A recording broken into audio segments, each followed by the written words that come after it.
Hey YouTube, just wanted to do an update. It was time for an oil change, so I figured I'd take off some parts and see what the difference was from when prior to me deleting all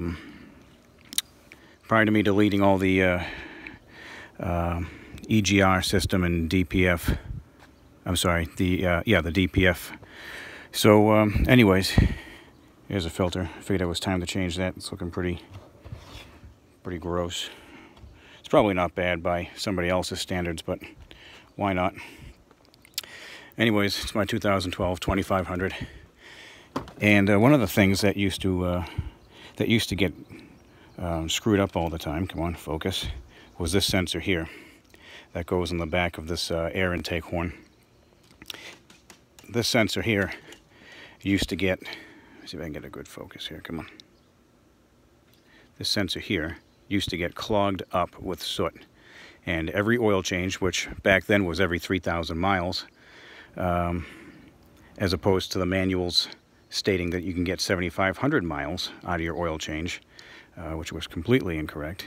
Anyways, this filter here, prior to me deleting, would have to be chiseled and sprayed free of the soot that would be coming across from the crossover tube from the EGR system, coming from the EGR cooler. So I just pulled this out. I don't know if it'll focus. Give me a second here. This is completely professional filming. Come on. Anyway, don't be a turd. What a pain. Here we go. Yeah, here's the part number. Anyways, I think this has to do with measuring the pressure coming out of the turbo, going into the air intake. This would have to be scraped and sprayed with. I used to use not brake cleaner. I heard that was a little harsh.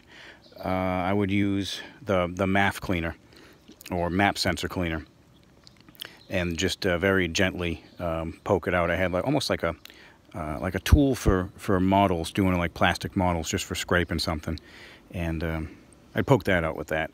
But anyways, I just took it out after 8,000 miles, and it didn't require anything. So there's some evidence for the reason for deleting. So this sensor, which I think is about $50 or $60, doesn't need to be replaced. That's after 8,000 miles. The other thing I wanted to look at was inside this air intake horn. Now, I never cleaned it out. I never, ran brake cleaner through it or anything like that to clean out the air horn. And when I took this blank cover off, I noticed some soot on it. And that kind of threw me for a loop, but I think it's just remnants, because here's why. Let me grab my flashlight. Inside, let's see if I can see it. Hang on, just bear with me.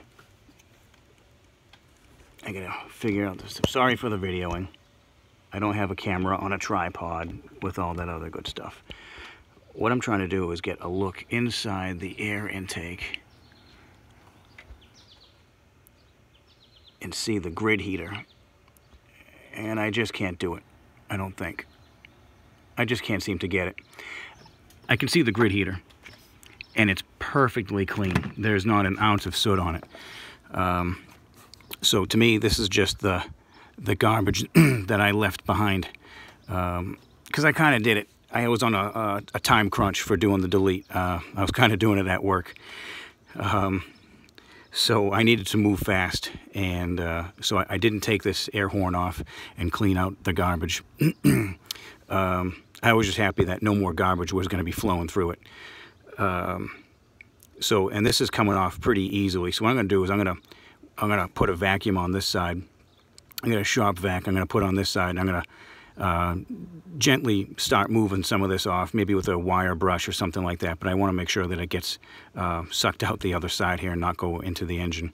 But that grid heater looks like it's brand new in there, which is awesome. That's fantastic, because that was getting covered in soot as well. I don't know. I don't know if I'm going to do anything with this. I don't know if I'm going to replace this and just make it a straight through, you know, kind of get rid of this mess up here. Maybe help airflow or remove the grid heater. I don't know. What I am experimenting is I did disconnect the grid heater. I just want to experiment and see if how the truck's going to react in northern New England during the winter. I want to see how hard it gets. If it gets really hard to start, then I'll put it back on. I got 2 brand new batteries, so I'm not worried about it. The other issue I'm having, or I should say the only issue I'm having, is I think I got it from AFE, is the turbo to the muffler exhaust. Came in 2 pieces, you know, the downpipe and the pipe that goes to the muffler. It's pretty much, it connects underneath the passenger seat or under the passenger's feet. And no matter how hard I tighten that clamp, and I'm afraid I'm going to snap the bolts off on it, it's still leaking exhaust. I can see soot blowing out of the front and the back of the out of the clamp. And I think it's making a little bit of a noise, and it's driving me nuts. It just doesn't sound right. So I might bring that to a shop and just say, can you weld this together? Because I can still get that downpipe and everything else off in one piece. So that won't be an issue. That won't be hard to do. So I might have them weld that together. What else? Other than that, it's time for an oil change. Like I said, I got 8,000 miles out of it, and I normally get 3 or under when I wasn't deleted. So I'll take you over to the other side. She's dirty. But no evidence of any leaks. Oh, that's still hot. Around the block-off plates from where the EGR cooler was. This is holding up well. I never did like this design where they kind of run these 2 tubes right at each other. But it is what it is. It's not bothering anything. The hoses are fine as far as I can tell. You know what? I might have to address that. I want to make sure that that's not chafing on the back side of this antifreeze line. But no exhaust leaking. I did have a minor leak. Let me see if I can get it. Did have a minor leak on where the EGT probe comes out of the back of comes out of the top of that bypass, out of the block-off plate. Let's try that. And I got some really high temperature exhaust sealant, and it worked. It's been dealing with the high temps without an issue. No more. There was a very minor little soot trail coming out of it, and that stopped, and it's been great. So, anyways, getting ready to do an oil change. I'm going to clean that. I'm going to clean that soot up. Maybe you can see it a little bit better. You probably stared at it for a while, anyways, because of my wonderful filming. I'll clean this off, and then we'll revisit it in another 8,000 miles. But to me, especially with this pattern here, the whole thing's not getting covered with soot. I think this is just junk that's blowing around as the air is coming through it. Truck is doing awesome mileage-wise. That's my old camper. Truck is doing awesome mileage-wise. We took a road trip to South Carolina right after I did the deletes, and my average used to be, if I was lucky, maybe 14, 15 miles per gallon.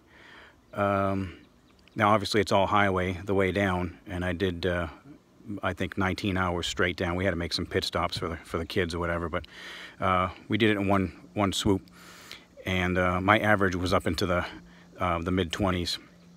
Now, driving around, since coming back from that, driving around and changing some of the settings in the H&S tuner, my average for combined city and highway, I do a little bit of a mix, probably a little bit more towards highway than city, but my average is pushing 20.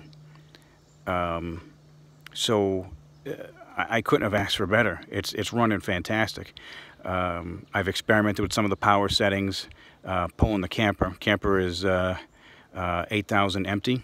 right around 8,500 empty. And I'm not beating on it. I'm not, you know, trying to do 0 to 60 with the camper attached. They're probably pulling the nose right off. Camper's getting old. But it takes the on-ramps like a champ. Not that it didn't before, but you can tell there's a difference. Not blowing much smoke, which is good. I didn't want to do that. I'm not into that. But I didn't want it to stick out like a sore thumb. Like, you know, if I ever got on it, if I really get on it, which is a rarity, it will blow just a short burst of some black soot, but it's very short-lived. You know, if I'm trying to, I hate to say it, but if I'm trying to beat a light or beat somebody coming up the on-ramp or something like that, just trying to get out of the way of a truck or something like that, and I force a downshift, it'll blast out a little something, but nothing major. And like I said, it's short-lived. But truck is doing awesome, and it was so worth it. So worth it. I haven't been to a dealer. I haven't been to the dealer since, and it was a normal occurrence. So anybody looking to do it, do it. You'll be happy. But that's my update. She just turned over 80,000 miles to 2012. She's a little over, I want to say probably close to, pretty close to 8,100 now. And she's in her prime. Thing is awesome. I wouldn't trade it for the world. Anyway, thanks for watching. Any comments, questions, whatever, put them in there. Like, dislike, I don't care. Have at it. But thanks for watching.